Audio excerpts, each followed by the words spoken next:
5 years మామూలుగా మేము college చదువుకునే రోజులలో కొన్ని స్లోగన్స్ ఇచ్చేవాళ్ళు, మస్తు జోష్ వచ్చాయి. అలా east and west Chiru is the best అన్నట్టు, east and west A is the best అన్నట్టు. అలా ఈ మధ్యకాలం చూస్తే కింద మీద ఓపు పవన్ కళ్యాణ్ తోపు, కింద మీద ఓపు దమ్ముంటే పవన్ గెలుపున ఆపు. ఏంటి అసలు? జస్ట్ ఇందాక పవన్ కళ్యాణ్ గారు భీమవరంలో పర్యటిస్తూ, మేబీ ఇప్పటికైనా ఢిల్లీ కూడా వెళ్ళి ఉండొచ్చు, భీమవరంలో పర్యటిస్తున్న మూమెంట్లో పూలపర్తి రామాంజనేయులు, సో రామాంజనేయులు అంజిబాబు అంటారు ఆయన 2019లో టీడీపీ తరఫున పోటీ చేశారు. ఆయనకి 54,027 ఓట్లు వచ్చింది.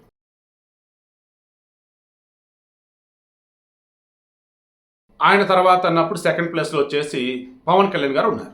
ఆయనకి ఈయనకన్నా 8,000 మెజారిటీ, 54+8 అంతే 62,000, 62,245 ఓట్లు వచ్చింది. ఈయన మీద 8 ఓట్ల మెజారిటీ గెలిచినటువంటి గ్రంథి శ్రీనివాస్ వైఎస్ఆర్సీపీ. ఆయనకి ఎన్ని? ఈయనకి 54, 8, 62 కదా, 62+8 70. ఆయనకి 70,647 ఓట్లు వచ్చింది. ముగ్గురు కూడా 8,000 డిఫరెన్స్. ఇప్పుడు టీడీపీ జనసేన పొత్తు కదా, పవన్ కళ్యాణ్ గారు భీమవరంలో పోటీ చేసని చెప్పేశారు. ఒక రకంగా అఫీషియల్గా కూడా చెప్పినట్టే. అని టీడీపీలో ఉన్నటువంటి వారిని ఈరోజు పిలిచి అడుగున్నారు, మీరు నాకు మద్దతు ఇవ్వండి, నన్ను గెలిపించండి అని.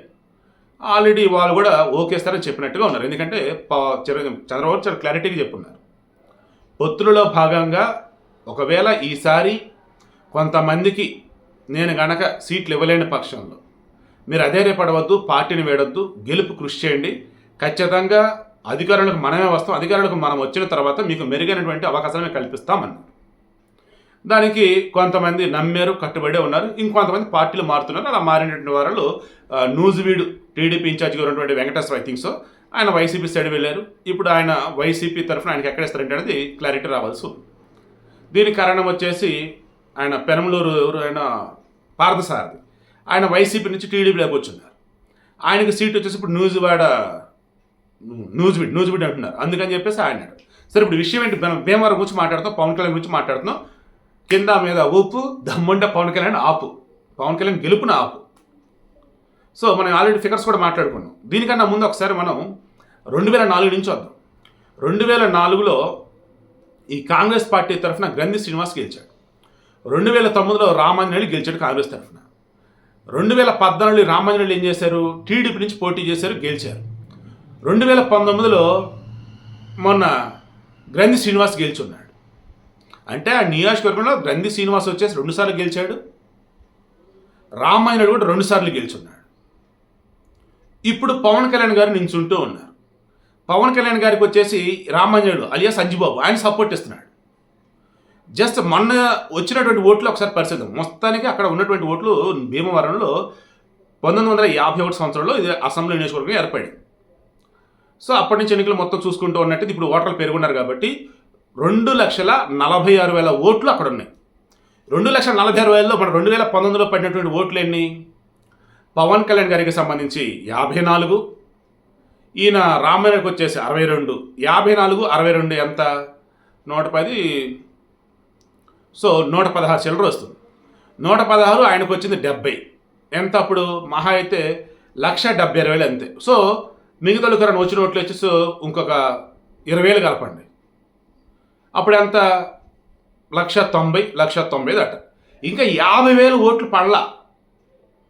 సో ఈసారి ఓటింగ్ పర్సంటేజ్ పెరిగితే ఆల్రెడీ జగన్ మీద భయంకరమైన వ్యతిరేకత ఉన్నారు. జాబ్ క్యాలెండర్ లేదు, మెగా డేస్ లేదు, రోడ్లు అధ్వానంగా ఉన్నాయి, పోలవరం కంప్లీట్ కాలేదు, అండ్ ఈ వాలంటీర్లు పేర్లు చెప్పేసి ఊర్లు ఏదేదో చేస్తూ ఉన్నారు.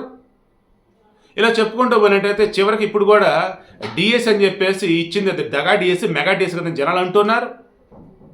అండ్ భయంకరమైన అప్పులు ఉంటూ ఉన్నాయి. ఈయనకి బటన్ నొక్కటం తప్ప ఏమీ రాదు పవన్ కళ్యాణ్ అంటూ ఉన్నారు. అప్పు చేసి బటన్ నొక్కటం ఏంటి? ఇదొక ముఖ్యమంత్రి, ఇదొక పరిపాలన అని చెప్పేసి పవన్ కళ్యాణ్ ఇందాక కూడా అన్నారు. సరే చెప్పుకుంటూ పోతే జనాలు విసిగెత్తిపోయి ఉన్నారు. దారుణంగా పెరిగినటువంటి పన్నులు, కరెంటు ఛార్జీలు, ఆర్టీసీ ఛార్జీలు, అండ్ అధ్వానంగా ఉన్న రోడ్లు ఇవన్నీ కనిపిస్తున్నాయి కదా. మరి షర్మిల చెప్పినట్టే land mafia, sand mafia, liquor mafia, బాబోయ్ అన్నిని వీళ్ళు అడ్డదిడ్డగా దోచేసుకున్నారు, వాడేసుకున్నారని చెప్పి సామన్నారు. చివరికి ఆ ఇసుక తవ్వకాలకు సంబంధించి నేషనల్ గ్రీన్ ట్రిబ్యునల్ దాకా కూడా వెళ్ళి ఆల్రెడీ ఇప్పుడు ఇష్యూస్. సో ఇవన్నీ చూసుకుంటూ ఉన్నప్పుడు ఒక్క వ్యవస్థనే సవ్యంగా ఉంచాలి. మరి ఇటువంటి మూమెంట్లో జనాలు వచ్చేసి భీమవరం అన్నప్పుడు కొంచెం చదువుకున్న వాళ్ళు ఇక్కడే ఉంటారు, అండ్ రాజులు వాళ్ళు వెల్ ఎడ్యుకేటెడ్, మేబీ హైదరాబాద్ ఎక్కువ సెటిల్ అయిన వాళ్ళు ఉండొచ్చు, భీమవరం మినీ దుబాయ్ అని కూడా అంటుంటారు, గల్ఫ్లో ఉండాలి ఉండొచ్చు, రేపు ఎన్నికలప్పుడు రావచ్చు రాకపోవచ్చు. కానీ ఊళ్ళో ఉన్న వాళ్ళకైతే చెప్తారు కదా పలానా వాళ్ళు కొట్టేయండి అని, అండ్ ఊర్లో ఉన్న వాళ్ళు కూడా చెప్తారు కదా అరే మనం వీళ్ళకి గెలిపించుకుందామని చెప్పేసి. సో అలా చూసుకున్నా సరే ఈసారి పవన్ కళ్యాణ్ అద్భుతమైన మెజారిటీతో గెలిచే అవకాశం స్పష్టంగా ఇక్కడ కనిపిస్తాం. సో ఇప్పుడు ఈ వైసీపీ వాళ్ళు ఏ మాత్రం ఆపగలరా పవన్ కళ్యాణ్ గెలుపుని? ఎందుకంటే వాళ్ళు మొదటి నుంచి కూడా పవన్ కళ్యాణ్ నువ్వు ఎక్కడ పోటీ చేస్తావు చెప్పు, ఎక్కడ పోటీ చేస్తావు చెప్పు, నేను ఎక్కడ పోటీ చేసేది మీకు ఎందుకురా బాబు, నేను పోటీ చేసే రోజు నేనే పోటీ చేస్తా కదా అంటాడు ఈయన. అదేమంటే ఎందుకు ఈయన ఎక్కడ పోటీ చేస్తున్నాడో తెలిస్తే ఏపీలో కానీ ఇప్పుడు కొన్ని నియోజకవర్గాల్లో కానీ నాన్ వైసీపీ ఓట్లు కొన్ని తొలగిస్తున్నట్టుగా, నాన్ వైసీపీ ఓట్లు అంటే ఎలాగా వాళ్ళకి ఫేవర్గా ఉన్నటువంటి వాళ్ళు వేరే పార్టీల వాళ్ళకి అన్నట్టు ఆల్రెడీ పర్చూరులో, ఆ తర్వాత వచ్చేసి ఉరవకొండ దగ్గర మరికొన్ని చోట్ల మనం గమనించున్నాం దొంగ ఓట్లను ఎలా చేర్చారు అండ్ ఉన్నటువంటి ఓట్లను ఎలా తీసేశారు ఏంటి అని చెప్పేసి. ఆల్రెడీ కొంతమంది పోలీసు కూడా సస్పెండ్ అయ్యారు దీనికి సంబంధించి. సో ఇలా చెప్పుకుంటూ పోయినట్టయితే వారు అనకూడదు కానీ సజ్జల రామకృష్ణ రెడ్డి అన్నట్టుగా పట్టభద్రుల ఎమ్మెల్సీల్లో దారుణంగా మీ వైసీపీలు ఓడిపోయారు ఏంటండి అంటే మా ఓటర్లు వేరే ఉన్నారు, వీళ్ళు మా ఓటర్లు కాదన్న. మీ ఓటర్లు కాదేంటండి, మీ ఓటర్లు ఏంటి, ఎవరు ఏంటంటే సమాధానం లేదు. ఇది ఇప్పుడు కనిపిస్తుంది ఏంటంటే దొంగ ఓట్లు అనకూడదు. కానీ నిన్నో మొన్న ఎక్కడో చూసానే బాబు, ఆయన పెద్ద కూతురునట పీజీ చదివించాడట, రెండో కూతురునట సివిల్స్ చదివించాడట, మూడో కూతురు డిగ్రీ చేసిందట, ముగ్గురు పిల్లలకి ఉద్యోగాలు ఎక్కడ ఏంటనే బాధపడుతూ ఉంటే ఆలోచిస్తూ ఉంటే జగన్ వచ్చట వాలంటీర్ పోస్టులు ఇచ్చేసాడట, దాంతో ఫుల్ ఆనందంగా ఉన్నాడట. జనాలట వీళ్ళని చూస్తే దండాలు పెడుతూ ఉన్నారట. ఇంతకన్నా చీప్ పబ్లిసిటీ, పెయిడ్ పబ్లిసిటీ ఇంకోటి ఉండిద్దా? అరే చూసే జనాలకు అర్థం కాదా? ఆయన చెప్తుంది గ్రూప్ 1 జాబుల గురించా, గ్రూప్ 2 జాబుల గురించా, లేదన్నప్పుడు ఏదన్నా వేరే జాబులా? ఆయన చెప్తుంది వాలంటీర్ల గురించా? అయ్యి బాబాయ్ వాలంటీర్కి వచ్చి నెలకు 5,000 కదా, అది గవర్నమెంట్ జాబ్ కాదు కదా, దానికి పీజీలు డిగ్రీలు కూడా అవసరం లేదు కదా. మరి ఈయనేంటి అంత పెద్ద పెద్దలు చదువుకొని ఈ వాలంటీర్ వచ్చి ఆనందపడతానని చెప్పేసి గొప్ప చెప్తున్నాడు. బాబోయ్ ఇది పెయిడ్ ప్రమోషనే, జనానికి అర్థమైపోతుంది. సో వైసీపీ వారికి సంబంధించి అక్కడ జనాలు లేరు, వెనక్కి వెళ్తున్నారు, జగన్ మాటలు వినలేకని ఫోటోలు తీస్తున్నటువంటి ఏబిఎన్ ఫోటోగ్రాఫర్ శ్రీకృష్ణని ఎంత ఘోరంగా కొట్టారో చూసాం. పలానా వైసీపీని అక్కడ అవినీతి అని చెప్పేసి ఈనాడు రాస్తే ఈనాడు కార్యాలయం మీద దాడి చేయడం మనం చూసాం. ప్రతిపక్ష వాళ్ళు మాట్లాడితే వాళ్ళ పర్సనల్ విషయాలు తీసుకొచ్చి గలీజ్గా వాళ్ళ గురించి మాట్లాడతాం చూసాం. ఇంతెందుకు షర్మిల విషయంలో కూడా నిన్నటి వరకు వైఎస్ షర్మిలారెడ్డి, ఇప్పుడు వచ్చేసి మెర్సుమిల్లి షర్మిలా శాస్త్రి అంటూ ఇదే వైసీపీ పోస్టులు పెడుతున్నారు. ఇవన్నీ జనాలు చూస్తున్నారు. ఇవి కూడా పవన్ కళ్యాణ్ సందర్భంగా ప్రస్తావిస్తూనే ఉన్నారు. ఇక ఇప్పుడు భీమవరంలో దారుణంగా వైసీపీ డిపాజిట్ కూడా కోల్పోద్దని నాకైతే అనిపిస్తా ఉంది. So I'm challenging it.